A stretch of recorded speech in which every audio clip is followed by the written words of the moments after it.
ಅಧ್ಯಾಯ ಧಾತುಗಳ ಆವರ್ತನೀಯ ವರ್ಗೀಕರಣ. ಉಪವಿಷಯ ಮೆಂಡಲೀವರವರು ಸೂಚಿಸಿದ ಆವರ್ತಕ ಕೋಷ್ಟಕ. ವಿದ್ಯಾರ್ಥಿಗಳೇ, ಧಾತುವಿನ ವರ್ಗೀಕರಣದಲ್ಲಿ ಕೋಷ್ಟಕವನ್ನು ವಿನ್ಯಾಸಗೊಳಿಸುವುದರಲ್ಲಿ ನ್ಯೂಲ್ಯಾಂಡರ್ ಅವರು ರಚಿಸಿದ ಅಷ್ಟಕಗಳ ನಿಯಮವು ತಿರಸ್ಕರಿಸಿದ ನಂತರ ಮತ್ತೋರ್ವ ವಿಜ್ಞಾನಿ ಡಿಮಿಟ್ರಿ ಇವಾನೋವಿಚ್ ಮೆಂಡಲೀವ್ ಇವರು ರಷ್ಯಾ ದೇಶದ ರಸಾಯನಶಾಸ್ತ್ರಜ್ಞರು. ಇವರು ಧಾತುವಿನ ವರ್ಗೀಕರಣದಲ್ಲಿ ಮುಖ್ಯವಾಗಿ ಪರಮಾಣುವಿನ ರಾಶಿ, ಪರಮಾಣುವಿನ ಮೂಲಭೂತ ಗುಣ ಮತ್ತು ಪರಮಾಣುವಿನ ರಾಸಾಯನಿಕ ಲಕ್ಷಣಗಳ ಜೊತೆಗೆ ಈ ಮೂರು ಅಂಶಗಳ ನಡುವಿನ ಸಂಬಂಧವನ್ನು ಪರಿಶೀಲಿಸಿದರು. ಅದರಲ್ಲಿ ಪರಮಾಣು ರಾಶಿ ಕುರಿತು ನೀವು ಹಿಂದಿನ ತರಗತಿಯಲ್ಲಿ ತಿಳಿದಿದ್ದೀರಿ. ಪರಮಾಣು ರಾಶಿ ಇದನ್ನು ಅಳತೆ ಮಾನವನ್ನು ನಾವು AMU ಎಂಬ ಅಳತೆ ಮಾನವನ್ನು ಉಪಯೋಗಿಸಿ ಪರಮಾಣು ರಾಶಿಯನ್ನು ಹೇಳ್ತಾ ಇದ್ದೀವಿ. ಕನ್ನಡದಲ್ಲಿ ಪರಮಾಣು ರಾಶಿ ಮಾನ, ಪರಮಾಣುವಿನ ರಾಶಿಯಿಂದ ಪರಮಾಣು ರಾಶಿ ಮಾನ ಎಂಬುದಾಗಿ ತಿಳ್ಕೊತಾ ಇದ್ದೀವಿ. ಅಟಾಮಿಕ್ ಮಾಸ್ ಯೂನಿಟ್ ಅಂತ ಕರಿತಾ ಇದ್ದೀವಿ. ಹಾಗೆ ಪರಮಾಣುವಿನ ಭೌತ ಗುಣಗಳು ಅಂದರೆ ಸಾಂದ್ರತೆ, ಅದರ ದ್ರವಣ ಬಿಂದು ಮತ್ತು ಕುದಿ ಬಿಂದುವನ್ನು ಆಧರಿಸಿ ಇವರು ಧಾತುಗಳನ್ನು ಅಧ್ಯಯನ ಮಾಡಿದರು.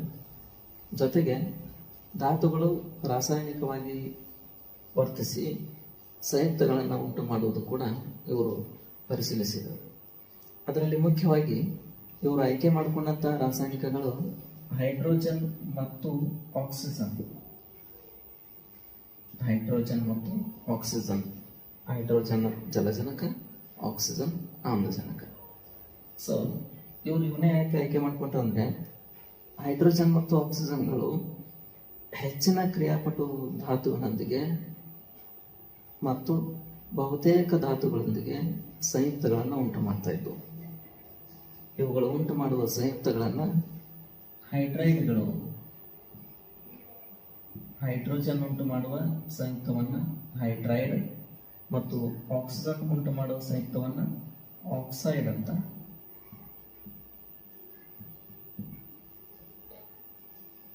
ಆಕ್ಸೈಡ್ ಉಂಟು ಮಾಡ್ತಾ ಇತ್ತು. ಸೊ ಇವರು ಈ ಹೈಡ್ರೈಡ್ ಮತ್ತು ಆಕ್ಸೈಡ್ಗಳ ಎಂಬ ಸಂಯುಕ್ತದ ಮೇಲೆ ತಮ್ಮ ಹೆಚ್ಚಿನ ಗಮನವನ್ನು ಕೇಂದ್ರೀಕರಿಸಿದರು. ಜೊತೆಗೆ ಈ ಹೈಡ್ರೈಡ್ಗಳು ಮತ್ತು ಆಕ್ಸೈಡ್ಗಳು ಏನು ಸಂಯುಕ್ತಗಳು ಉಂಟಾಗಿದ್ದವು, ಇವು ವರ್ಗೀಕರಣದ ಒಂದು ಮೂಲಭೂತ ಗುಣ ಅಂತ ಪರಿಗಣಿಸಿ ವರ್ಗೀಕರಣದಲ್ಲಿ RH ಹೈಡ್ರೈಡ್ಗಳು, R2O ಆಕ್ಸೈಡ್ಗಳು ಎಂಬ ಗುಣವನ್ನು ಆಧರಿಸಿ ವರ್ಗೀಕರಣವನ್ನು ಪ್ರಾರಂಭಿಸಿದರು. ಈಗ ನಾವು ಒಂದು ಉದಾಹರಣೆಯನ್ನು ನೋಡಲಾಗಿ ಹೈಡ್ರೋಜನ್ ಸೋಡಿಯಂನೊಂದಿಗೆ ವರ್ತಿಸಿದಾಗ ಸೋಡಿಯಂ ಹೈಡ್ರೈಡ್ ಉಂಟಾಗ್ತಾ ಇದೆ. ಹೈಡ್ರೋಜನ್ ಪೊಟ್ಯಾಸಿಯಂನೊಂದಿಗೆ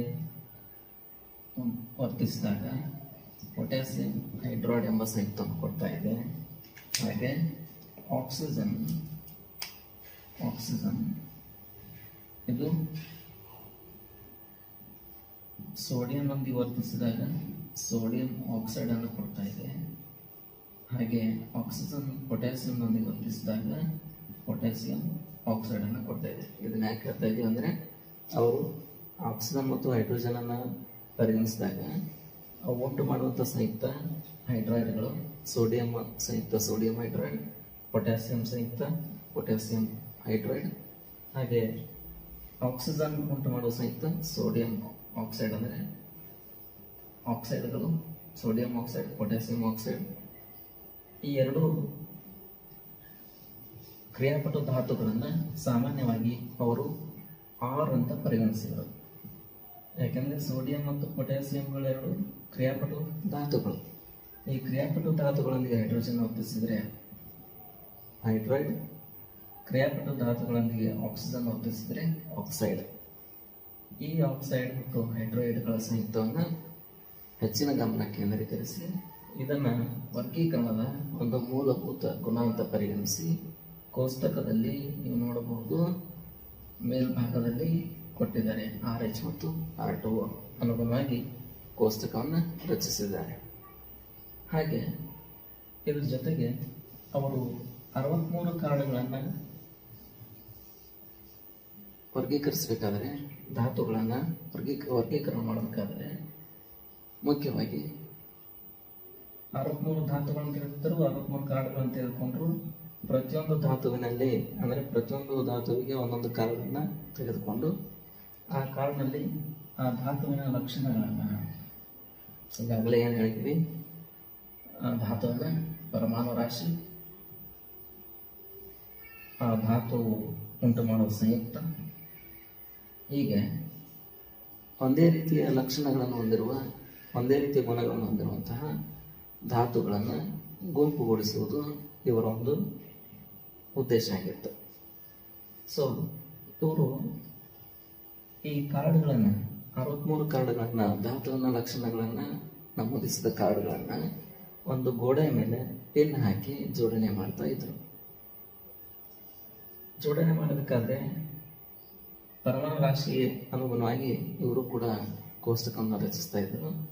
ಆಗ ಪರಮಾಣು ರಾಶಿಗೆ ಅನುಗುಣವಾಗಿ ಜೋಡಣೆ ಮಾಡ್ತಿರ್ಬೇಕಾದ್ರೆ ಒಂದೇ ರೀತಿಯ ರಾಸಾಯನಿಕ ಲಕ್ಷಣ ಹೊಂದಿರುವಂಥ ಧಾತುವನ್ನು ಒಂದು ಗುಂಪಿಗೆ ಸೇರಿಸೋದ್ರಿಂದ ಜಲಜನಕದ ರೀತಿಯಾಗಿ ಗುಣಗಳನ್ನು ಹೊಂದಿರುವಂತಹ ಧಾತು ಲಿಥಿಯಂ, ಲಿಥಿಯಂನ ಹೋಲುವಂತಹ ಧಾತು ಸೋಡಿಯಂ, ಸೋಡಿಯಂನ ಗುಣವನ್ನು ಹೊಂದಿರುವಂತಹ ಧಾತು ಪೊಟ್ಯಾಸಿಯಂ. ಹೀಗೆ ಅವರು ಕೋಷ್ಟಕವನ್ನು ರಚಿಸ್ತಾ ಕೋಷ್ಟಕದಲ್ಲಿ ವರ್ಗೀಕರಣ ಮಾಡ್ತಾ ಬಂದರು. ಸೊ ಪರಮಾಣು ರಾಶಿಯ ಏರಿಕೆ ಕ್ರಮದಲ್ಲಿ ಧಾತುಗಳ ಜೋಡಣೆ ಆಗಿದ್ದನ್ನು ಕಂಡುಕೊಂಡರು. ಅಂದರೆ ಗೋಡೆ ಮೇಲೆ ಕಾರ್ಡ್ಗಳನ್ನು ಜೋಡಿಸಿದಾಗ ಧಾತುಗಳ ಒಂದು ಜೋಡಣೆ ಪರಮಾಣು ರಾಶಿಯ ಏರಿಕೆ ಕ್ರಮ ರೀತಿಯಾಗಿತ್ತು. ಜೊತೆಗೆ ಒಂದೇ ರೀತಿಯ ಭೌತಿಕ ಮತ್ತು ರಾಸಾಯನಿಕ ಗುಣಗಳನ್ನು ಹೊಂದಿರುವಂಥ ಧಾತುಗಳು ಆವರ್ತನೀಯ ಪುನರಾವರ್ತನೆ ಆಗುತ್ತವೆ ಅನ್ನೋದನ್ನು ಅವರು ಗಮನಿಸಿದರು. ಈ ಅಂಶಗಳನ್ನು ಪರಿಗಣಿಸಿ ನಿಯಮವನ್ನು ಮಂಡಿಸ್ತಾರೆ. ಅದೇ ಮೆಂಡಲೀವ್ರವರ ಆವರ್ತಕ ಕೋಷ್ಟಕದ ನಿಯಮ. ನಿಯಮ ಏನು ಹೇಳಿದರೆ, ಧಾತುಗಳ ಗುಣಗಳು ಅವುಗಳ ಪರಮಾಣು ರಾಶಿಯ ಆವರ್ತನೀಯ ಪುನರಾವರ್ತನೆಗಳು. ಧಾತುಗಳ ಗುಣಗಳು ಅವುಗಳ ಪರಮಾಣು ರಾಶಿಯ ಆವರ್ತನೀಯ ಪುನರಾವರ್ತನೆಗಳು. ಕೋಷ್ಟಕದಲ್ಲಿ ಅಡ್ಡ ಸಾಲುಗಳನ್ನು ಆವರ್ತಗಳನ್ನು ಕರೆದರು. ಅಡ್ಡ ಸಾಲುಗಳನ್ನು ಆವರ್ತ ಕೋಷ್ಟಕದ ಅಡ್ಡ ಸಾಲುಗಳನ್ನು ಆವರ್ತಗಳೆಂದು ಮತ್ತು ಕಂಬ ಸಾಲುಗಳನ್ನು ಗುಂಪುಗಳೆಂದು ಕರೆದರು.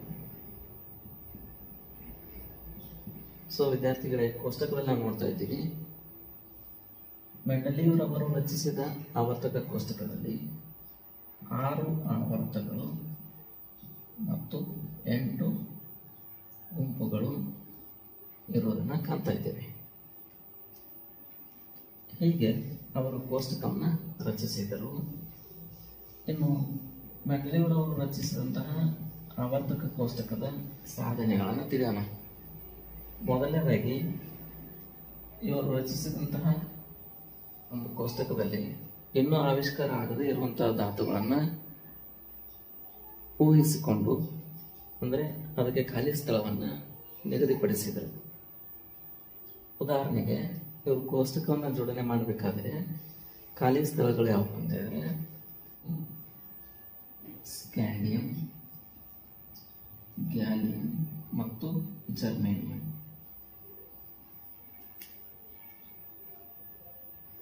ಇವರು ಜೋಡಣೆ ಮಾಡಬೇಕಾದ್ರೆ ಈ ಧಾತುಗಳು ಆವಿಷ್ಕಾರ ಆಗಿದ್ದಿಲ್ಲಂತೆ, ನಂತರದಲ್ಲಿ ಆವಿಷ್ಕಾರ ಆಗಿದ್ದವು.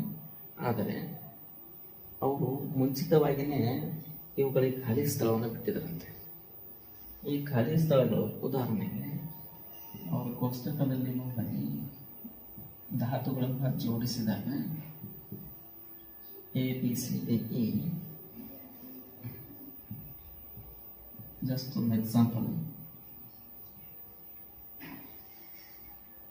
G,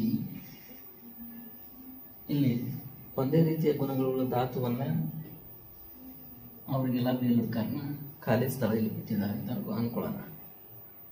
okay, next H, I, ಹೀಗೆ ನೆಕ್ಸ್ಟ್ ಇಲ್ಲಿ ಖಾಲಿ ಸ್ಥಳ, ನೆಕ್ಸ್ಟ್ ಜೆ, ಈ ರೀತಿಯಾಗಿ ಅವರು ಕೋಷ್ಟಕವನ್ನು ರಚಿಸ್ತಾ ಇದ್ದಾರೆ. ಆಮೇಲೆ ಈ ಖಾಲಿ ಸ್ಥಳದಲ್ಲಿ ಯಾವ ಧಾತುವನ್ನು ಅಲ್ಲಿ ಸೇರಿಸಬೇಕು ಎಂಬುದನ್ನು ಕೂಡ ಮುಂಚಿತವಾಗಿಯೇ ಹೆಸರಿಸಿದ್ರಂತೆ. ಖಾಲಿ ಸ್ಥಳದಲ್ಲಿರುವಂಥ ಧಾತುವನ್ನು ಹೆಸರಿಸಿದ್ರಂತೆ. ಏನಪ್ಪ ಅಂತ ಹೇಳಿದ್ರೆ, ಈ ಖಾಲಿ ಸ್ಥಳದಲ್ಲಿರುವಂಥ ಧಾತುವನ್ನು ಹೆಸರಿಸಬೇಕಾದ್ರೆ ಅವರು ಸಂಸ್ಕೃತ ಭಾಷೆಯ ಏಕ ಎಂಬ ಶಬ್ದವನ್ನು ಬಳಸಿದ್ರಂತೆ. ಏಕ ಅಂದರೆ ಒಂದು ಅಂತ ಅರ್ಥ. ಏಕ ಅಂದರೆ ಒಂದು. ಇದನ್ನ ಯಾಕೆ ಬಳಸಿದ್ರಪ್ಪ ಅಂತ ಹೇಳಿದ್ರೆ, ಕೋಷ್ಟಕದಲ್ಲಿ ನೀವು ಗಮನಿಸಬೇಕಾಗುತ್ತೆ. ಏನಪ್ಪ ಅಂತ ಹೇಳಿದ್ರೆ, ಒಂದೇ ಗುಂಪಿನಲ್ಲಿರೋ ಧಾತುಗಳು ಒಂದೇ ರೀತಿಯ ಗುಣವನ್ನು ಹೊಂದಿದವನ್ನು ನಾವು ನೋಡ್ತಾ ಇದ್ದೀವಿ. ಸೊ ಈಗಾಗಲೇ ಎಕ್ಸಾಂಪಲ್ ಹೇಳಿದ್ವಿ. ಏನಪ್ಪ ಅಂದರೆ ಲಿಥಿಯಂ, ಸೋಡಿಯಂ, ಪೊಟ್ಯಾಸಿಯಂ ಇವು ಒಂದೇ ಗುಂಪಿನಲ್ಲಿರುವಂಥ ಧಾತುಗಳಂದರೆ ಸೋಡಿಯಂ ಲಿಥಿಯಂನ ರೀತಿ ಗುಣವನ್ನು ಹೊಂದಿದೆ, ಪೊಟ್ಯಾಸಿಯಂ ಸೋಡಿಯಂನ ರೀತಿಯ ಗುಣವನ್ನು ಹೊಂದಿದೆ. ಹಾಗೆ ಇದು ಕೂಡ ಬರುವಂಥ ಧಾತು ಅದು ಸಿ ಎಂಬ ಧಾತುವಿನ ಗುಣವನ್ನೇ ಹೊಂದಿರೋ ಧಾತುವನ್ನು ಇಲ್ಲಿ ಸ್ಥಾನ ಕೊಡಬೇಕು. ಅದಕ್ಕೆ ಅವರು ಹೆಸರಿಸಿದ್ದೇನಪ್ಪ ಅಂತ ಹೇಳಿದ್ರೆ, ಸಂಸ್ಕೃತ ಭಾಷೆಯ ಏಕ ಎಂಬ ಪೂರ್ವ ಪ್ರತ್ಯಯದಿಂದ ಆ ಒಂದು ಧಾತುವಿನ ಖಾಲಿ ಸ್ಥಳದ ಅದೇ ಗುಂಪಿನ ಹಿಂದಿನ ಧಾತುವನ್ನು ಸೇರಿಸಿ ಹೆಸರಿಸಿದ್ರಂತೆ. ಈಗ ಉದಾಹರಣೆ ಸ್ಕ್ಯಾಂಡಿಯಂ ಅನ್ನು ನೀವು ಗಮನಿಸಿದಾಗ ಸ್ಕ್ಯಾಂಡಿಯಂ ನಂತರದಲ್ಲಿ ಆವಿಷ್ಕಾರ ಆಗಿದೆ. ಅವರು ಸ್ಕ್ಯಾಂಡಿಯಂನ ಜಾಗ ಖಾಲಿ ಬಿಟ್ಟಿದ್ರು. ಅವಾಗ ಹೆಸರಿಸಿದ್ದೇನಪ್ಪ ಅಂತ ಹೇಳಿದ್ರೆ, ಸ್ಕ್ಯಾಂಡಿಯಂಗೆ ಏಕ ಬೋರಾನ್ ಅಂತ ಹೆಸರಿಸಿದ್ರು. ಏಕ ಬೋರಾನ್. ಕೋಷ್ಟಕದಲ್ಲಿ ನೋಡಿದಾಗ ಸ್ಕ್ಯಾಂಡಿಯಂನ ಅದೇ ಗುಂಪಿನ ಹಿಂದಿನ ಧಾತು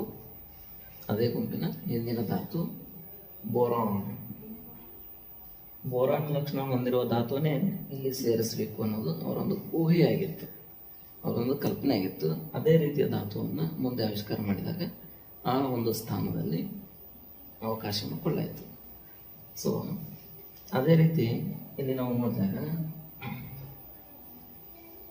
ಮೊದಲು ಇನ್ನು ಎರಡನೇದು ಗ್ಯಾಲಿಯಂಗೆ ಏಕ ಅಲ್ಯೂಮಿನಿಯಂ ಅಂತ ಹೆಸರಿಸಿದ್ರಂತೆ. ಏಕ ಅಲ್ಯೂಮಿನಿಯಂ. ಕೋಷ್ಟಕದಲ್ಲಿ ನೋಡಿ, ಇಲ್ಲಿ ಗ್ಯಾಲಿಯಂನ ಅದೇ ಗುಂಪಿನ ಹಿಂದಿನ ಧಾತು ಅಲ್ಯೂಮಿನಿಯಂ ಆಗಿದೆ. ಸೊ ಇವರು ಏಕ ಅನ್ನೋದನ್ನ ಪೂರ್ವ ಪ್ರತ್ಯಯ ಅದೇ ಗುಂಪಿನ ಹಿಂದಿನ ಧಾತುವನ್ನು ಹೆಸರಿಸಿ ಆವಿಷ್ಕಾರ ಆದಾಗ ಅದೇ ಗುಣ ಇರುವಂಥ ಧಾತುವಿನಲ್ಲಿ ಸ್ಥಾನ ಕೊಡಬೇಕು ಅನ್ನೋದಕ್ಕೆ ಖಾಲಿ ಬಿಟ್ಟಿದ್ದಾರಂತೆ. ಅದು ಅಲ್ಲಿ ಅವಕಾಶ ಕೊಟ್ಟಿದ್ದಾರೆ. ಅದರ ನಂತರ ಮೂರನೇದಾಗಿ ಜರ್ಮೇನಿಯಂ.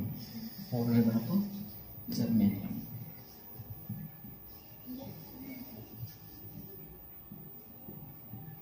ಜರ್ಮೇನಿಯಂಗೆ ಕೂಡ ಜೋಡಣೆ ಮಾಡೋಕೆ ಖಾಲಿ ಸ್ಥಳ ಕೊಟ್ಟಿದ್ದಾರೆ. ಇದಕ್ಕೆ ಏಕ ಸಿಲಿಕಾನ್ ಅಂತ ಹೆಸರಿಸಿದ್ರಂತೆ. ಏಕ ಸಿಲಿಕಾನ್ ಅಂದರೆ ಇದರ ಇದೇ ಗುಂಪಿನ ಹಿಂದಿನ ಧಾತು ಸಿಲಿಕಾನ್ ಆಗೈತಿ. ಸಿಲಿಕಾನ್ ಲಕ್ಷಣವನ್ನು ಹೊಂದಿರುವಂಥ ಧಾತುನೇ ಅದಕ್ಕೆ ಕೆಳಗೆ ಬರಬೇಕು. ಸಿಲಿಕಾನ್ ರೀತಿ ಇರುವಂಥದ್ದೇ ಅದಕ್ಕೆ ಕೆಳಗಡೆ ಜೋಡಣೆ ಆಗಬೇಕು ಅನ್ನೋದು ಇವರೊಂದು ಉದ್ದೇಶ ಆಗಿತ್ತು. ಅದಕ್ಕೆ ಏಕ ಪದವನ್ನು ಬಳಸಿ ಅದೇ ಗುಂಪಿನ ಹಿಂದಿನ ಧಾತುವನ್ನು ಹೆಸರನ್ನು ಸೇರಿಸಿ ಖಾಲಿ ಸ್ಥಳದಲ್ಲಿರುವ ಧಾತುವಿಗೆ ಹೆಸರಿಸಿದರು. ಇದನ್ನು ಒಂದು ಮಾರ್ಕಕ್ಕೆ ಹೇಳ್ತಾರೆ. ಸ್ಕ್ಯಾಂಡಿಯಂಗೆ ಏಕ ಬೋರಾನ್ ಅಂತ ಹೆಸರಿಸಿದ್ರು. ಗ್ಯಾಲಿಯಂಗೆ ಏಕ ಅಲ್ಯೂಮಿನಿಯಂ ಅಂತ ಹೆಸರಿಸಿದ್ರು ಮತ್ತು ಜರ್ಮೇನಿಯಂಗೆ ಏಕ ಸಿಲಿಕಾನ್ ಅಂತ ಹೆಸರಿಸಿದ್ರು. ಇದು ಇವರ ಆವರ್ತಕ ಕೋಷ್ಟಕದ ಒಂದು ಮುಖ್ಯ ಸಾಧನೆ. ಈ ಒಂದು ಊಹೆಯನ್ನು ಕಲ್ಪನೆಯನ್ನು ಇತರ ರಸಾಯನಶಾಸ್ತ್ರಜ್ಞರು ಒಪ್ಪಿಕೊಂಡು ಅವರಿಗೆ ಮೆಂಡೆಲಿಯವರು ಆವರ್ತಕ ಕೋಷ್ಟಕದ ಪರಿಕಲ್ಪನೆಯ ಜನಕ ಅಂತ ಕರೆದ್ರಂತೆ. ಹಾಗೆ ಇನ್ನು ಎರಡನೇ ಒಂದು ಸಾಧನೆ ನೋಡಿದಾಗ ಇವರು ಕೋಷ್ಟಕ ಜೋಡಣೆ ಮಾಡಬೇಕಾದರೆ ಆಗಲೇ ಅಸ್ತಿತ್ವದಲ್ಲಿರುವಂತಹ ಕೆಲವು ರಾಸಾಯನಿಕಗಳು, ಉದಾಹರಣೆಗೆ ಹೀಲಿಯಂ, ನಿಯೋನ್ ಮತ್ತು ಆರ್ಗಾನ್ ರಾಸಾಯನಿಕಗಳು, ಇವುಗಳ ಒಂದು ಆವಿಷ್ಕಾರ ತರವಾಗಿ ಆಯಿತು. ಯಾಕಂದರೆ ಇವು ವಾತಾವರಣದಲ್ಲಿ ಭಾಳಷ್ಟು ವಿರಳ ಪ್ರಮಾಣದಲ್ಲಿದ್ದಾವೆ, ಅಂದರೆ ಕಡಿಮೆ ಪ್ರಮಾಣದಲ್ಲಿದ್ದಾವೆ. ಇವುಗಳನ್ನು ಜೋಡಣೆ ಮಾಡಬೇಕಾದ್ರೆ ಮೆಂಡೆಲಿಯವರವರ ಆವರ್ತಕ ಕೋಷ್ಟಕದ ಒಂದು ಕೋಷ್ಟಕದಲ್ಲಿ ಯಾವುದೇ ತೊಂದರೆ ಆಗಲಾರದೆ ಪ್ರತ್ಯೇಕವಾದಂಥ ಗುಂಪಿನಲ್ಲಿ ಅಂದರೆ ಕಂಬ ಸಾಲಿನಲ್ಲಿ ಪ್ರತ್ಯೇಕವಾದ ಗುಂಪಿನಲ್ಲಿ ಇವುಗಳನ್ನ ಜೋಡಣೆ ಮಾಡಲಿಕ್ಕೆ ಸಾಧ್ಯ ಇತ್ತಂತೆ. ಇವರ ಒಂದು ಎರಡನೇ ಸಾಧನೆ, ಈ ಕೋಷ್ಟಕದ ಎರಡನೇ ಸಾಧನೆ. ಇನ್ನು ಕೋಷ್ಟಕದ ಇತಿಮಿತಿಗಳು, ಲಿಮಿಟೇಷನ್ಸ್ ಏನಪ್ಪ? ಇತಿಮಿತಿಗಳನ್ನು ಮೊದಲನೇದು, ಹೈಡ್ರೋಜನ್ಗೆ ಯಾವುದೇ ಸ್ಥಿರವಾದ ಸ್ಥಾನವನ್ನು ಕೊಡಲು ಸಾಧ್ಯವಾಗಲಿಲ್ಲ. ಜಲಜನಕಕ್ಕೆ ಯಾವುದೇ ಒಂದು ಸ್ಥಿರವಾದ ಸ್ಥಾನವನ್ನು ಕೊಡಲಿಕ್ಕೆ ಸಾಧ್ಯ ಆಗಲಿಲ್ಲ. ಯಾಕೆಂದರೆ ಹೈಡ್ರೋಜನ್ನ ಎಲೆಕ್ಟ್ರಾನ್ ವಿನ್ಯಾಸ ಕ್ಷಾರೀಯ ಲೋಹಗಳಂತೆ ಹೋಲಿಕೆ ಆಗ್ತಾ ಇದೆ. ಅಂದರೆ ಹೈಡ್ರೋಜನ್ನ ಎಲೆಕ್ಟ್ರಾನ್ ವಿನ್ಯಾಸ ಸೋಡಿಯಂ ಮತ್ತು ಲಿಥಿಯಂ ಅಂದರೆ ಈ ರೀತಿಯಾದಂತಹ ಏನು ಎಲೆಕ್ಟ್ರಾನ್ ವಿನ್ಯಾಸ ಹೊಂದಿದ್ದವು ಕೊನೆಗೆ 1s1 ಎಂಬ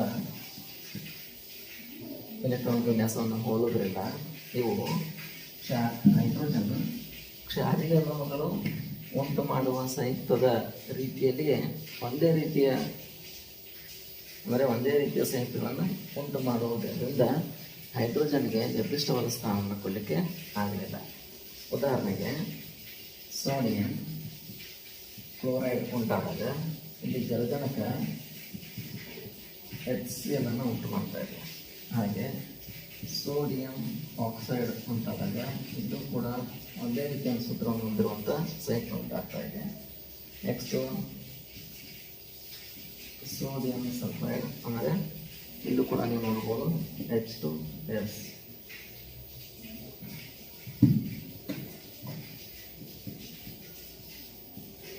ಕ್ಷಾರೀಯ ಲೋಹಗಳ ರೀತಿಯೇ ಜಲಜನಕವು ಕೂಡ ಒಂದೇ ರೀತಿಯ ಅನುಸೂತ್ರವನ್ನು ಹೊಂದಿರುವಂಥ ಸಂಯುಕ್ತಗಳನ್ನು ಉಂಟು ಮಾಡೋದ್ರಿಂದ ಹೈಡ್ರೋಜನ್ಗೆ ಸ್ಥಿರವಾದ ಸ್ಥಾನವನ್ನು ಹೊಂದಕ್ಕೆ ಆಗಲಿಲ್ಲ. ಅದರರ್ಥ ಕ್ಲೋರಿನ್ ಇರುವಂತಹ ಆವರ್ತದಲ್ಲಿ ಸೇರಿಸಬೇಕು ಹೈಡ್ರೋಜನನ್ನು, ಅಥವಾ ಆಕ್ಸಿಜನ್ ಇರುವಂಥ ಆವರ್ತದಲ್ಲಿ ಅಥವಾ ಆಕ್ಸಿಜನ್ ಅಥವಾ ಸಲ್ಫರ್ ಇರುವಂಥ ಆವರ್ತದಲ್ಲಿ ಸೇರಿಸಬೇಕು ಅನ್ನೋ ಒಂದು ಗೊಂದಲ ಆಯಿತು. ಅದಕ್ಕೆ ಹೈಡ್ರೋಜನ್ಗೆ ಸ್ಥಿರವಾದ ಸ್ಥಾನವನ್ನು ಕೊಡಲಿಕ್ಕೆ ಆಗಲಿಲ್ಲ. ಇನ್ನು ಹೈಡ್ರೋಜನ್ ಕೆಲವೊಮ್ಮೆ ಹ್ಯಾಲೋಜನ್ಗಳಂತೆ ದ್ವಿಪರಮಾಣುವಿಯ ಅಣುವನ್ನು ಉಂಟು ಮಾಡ್ತಾ ಇದೆ. ಅದರ ಜೊತೆಗೆ ಹೈಡ್ರೋಜನ್ ಅಲೋಹಗಳೊಂದಿಗೆ ಕೆಲವು ಲೋಹ ಮತ್ತು ಅಲೋಹಗಳೊಂದಿಗೆ ವರ್ತಿಸಿ ಸಹವಿಲಯನಶೀಲ ಸಂಯುಕ್ತವನ್ನು ಕೂಡ ಉಂಟು ಮಾಡೋದ್ರಿಂದ ಹೈಡ್ರೋಜನ್ಗೆ ಸ್ಥಿರವಾದ ಸ್ಥಾನವನ್ನು ಕೊಡಲಿಕ್ಕೆ ಸಾಧ್ಯ ಆಗಲಿಲ್ಲ. ಇದು ಒಂದನೇದು ಇತಿಮಿತಿ. ಇನ್ನು ಎರಡನೇದಾಗಿ ಸಮಸ್ಥಾನಿಗಳ ಗೊಂದಲ. ಮೆಂಡೆಲಿಯವರ ನಿಯಮದ ಪ್ರಕಾರ ಧಾತುಗಳ ಗುಣಗಳು ಅವುಗಳ ಪರಮಾಣು ರಾಶಿಯ ಆವರ್ತನೀಯ ಪುನರಾವರ್ತನೆಗಳು ಅಂತ ಹೇಳಿದ್ದಾರೆ. ಸೊ ಜೋಡಣೆ ಮಾಡಬೇಕಾದ್ರೆ ಪರಮಾಣು ರಾಶಿಯನ್ನು ಅನುಸರಿಸಿದ್ದಾರೆ, ಪರಮಾಣು ರಾಶಿ ಏರಿಕೆ ಕ್ರಮ. ಹಾಗೆ ಸಮಸ್ಥಾನಿಗಳು ಕೋಷ್ಟಕದಲ್ಲಿ ಸ್ಥಾನವನ್ನು ಕೊಡಲಿಕ್ಕೆ ಗೊಂದಲ ಆಯಿತು. ವಿದ್ಯಾರ್ಥಿಗಳೇ, ಸಮಸ್ಥಾನಿ ಅಂದರೆ ನೀವು ತಿಳ್ಕೊಂಡಿದ್ದೀರಿ ಏನಪ್ಪ ಅಂತಂದರೆ, ಒಂದೇ ರೀತಿಯ ರಾಸಾಯನಿಕ ಲಕ್ಷಣವನ್ನು ಹೊಂದಿದ್ದು ವಿಭಿನ್ನವಾಗಿರುವಂತಹ ಪರಮಾಣು ರಾಶಿಯನ್ನು ಹೊಂದಿರುವ ಧಾತುವಿಗೆ ಸಮಸ್ಥಾನಿಗಳು ಅಂತ ಕರಿತೀವಿ. ಉದಾಹರಣೆ ನೋಡಲಾಗಿ ಜಲಜನಕದ ಸಮಸ್ಥಾನಿಗಳು 1H1 1H2 ಆಮೇಲೆ 1H3 ಅಂದರೆ ಪ್ರೋಟಿಯಂ, ಡ್ಯೂಟೇರಿಯಂ ಮತ್ತು ಟ್ರೀಶಿಯಂ ಅಥವಾ ಟ್ರೀಟಿಯಂ ಅಂತ ಕರೀತಾರೆ. ಸೊ ಈ ಮೂರು ಜಲಜನಕದ ಸಮಸ್ಥಾನಿಗಳು. ಜೊತೆಗೆ ಇನ್ನೊಂದು ಉದಾಹರಣೆ ನೋಡೋಣ. ಕ್ಲೋರಿನ್ 35 ಮತ್ತು ಕ್ಲೋರಿನ್ 37. ಕ್ಲೋರಿನ್ 35 ಮತ್ತು 37. ಕ್ಲೋರಿನ್ 37 ಕ್ಲೋರಿನ್ ಅನ್ನೋ ಸಮಸ್ಥಾನಿಗಳು. ಸೊ ಆವರ್ತಕ ಕೋಷ್ಟಕದಲ್ಲಿ ಇವರ ಪ್ರಕಾರ ಪರಮಾಣು ರಾಶಿ ಏರಿಕೆ ಕ್ರಮದಲ್ಲಿ ಸ್ಥಾನವನ್ನು ಕೊಡಬೇಕಾದ್ರೆ ಸಮಸ್ಥಾನಿಗಳಿಗೆ ಕೊಡ್ಲಿಕ್ಕೆ ಸಾಧ್ಯ ಆಗ್ತದೆ. ಜಲಜನಕಕ್ಕೆ 3 ಸ್ಥಾನವನ್ನು ಕೊಡಬೇಕಾಗುತ್ತೆ ಪರಮಾಣು ರಾಶಿ ಏರಿಕೆ ಕ್ರಮ. ಯಾಕಂದರೆ ಪರಮಾಣು ರಾಶಿ 1 ಪ್ರೋಟಿಯಂ, 2 ಡ್ಯೂಟೇರಿಯಂ, 3 ಟ್ರೀಟಿಯಂ. ಅದಕ್ಕೆ ಸಮಸ್ಥಾನಿಗಳಿಗೆ ಸ್ಥಾನವನ್ನು ಕೊಡಲಿಕ್ಕೆ ಗೊಂದಲಮಯ ಆಯಿತು. ಇದು ಒಂದು ಈ ಕೋಷ್ಟಕದ ಇತಿಮಿತಿ. ಇನ್ನು ಮೂರನೇದಾಗಿ 2 ಭಾರವಾದ ಪರಮಾಣು ರಾಶಿಗಳ ಮಧ್ಯದಲ್ಲಿ ಏರಿಕೆ ಕ್ರಮದ ಅನುಸಾರವಾಗಿ ಎಷ್ಟು ಧಾತುಗಳನ್ನು ಆವಿಷ್ಕರಿಸಬಹುದಾಗಿತ್ತು ಎಂಬುದನ್ನು ಊಹಿಸಲಿಕ್ಕೆ ಸಾಧ್ಯ ಆಗಲಿಲ್ಲ. 4ನೇ ಒಂದು ಇತಿಮಿತಿ ನೋಡಿದಾಗ ಕೆಲವು ಸಂದರ್ಭದಲ್ಲಿ ಪರಮಾಣು ರಾಶಿಯ ಅನುಕ್ರಮ ಜೋಡಣೆಯನ್ನು ಬದಲಾಯಿಸಬೇಕಾಯಿತು. ಅಂದರೆ ಮೆಂಡಲೀವ್ರವರು ನಿಯಮದ ಪ್ರಕಾರ ಧಾತುಗಳ ಗುಣಗಳು ಅವುಗಳ ಪರಮಾಣು ರಾಶಿಯ ಆವರ್ತನೀಯ ಪುನರಾವರ್ತನೆ ಆಗಿದ್ದಾವೆ ಅಂತ ಹೇಳಿದರು ನಿಯಮದಲ್ಲಿ.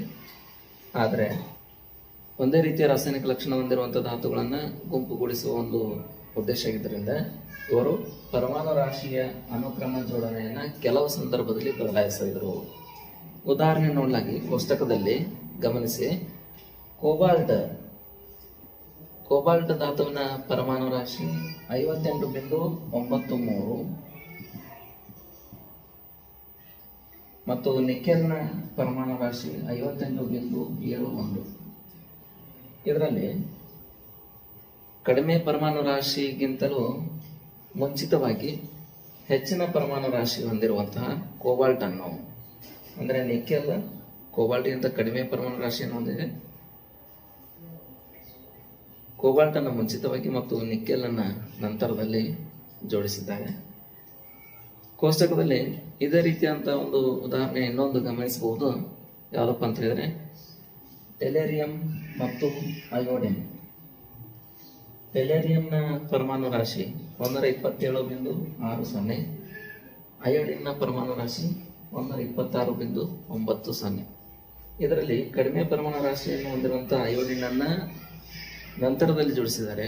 ಹೆಚ್ಚಿನ ಪರಮಾಣು ರಾಶಿಯನ್ನು ಹೊಂದಿರುವಂತಹ ಧಾತುವಾದ ಟೆಲೇರಿಯಂ ಅನ್ನು ಮುಂಚಿತವಾಗಿ, ಅಂದರೆ ಅಯೋಡಿನ್ಗಿಂತಲೂ ಮುಂಚಿತವಾಗಿ ಜೋಡಿಸಿದ್ದಾರೆ. ಇದು ಒಂದು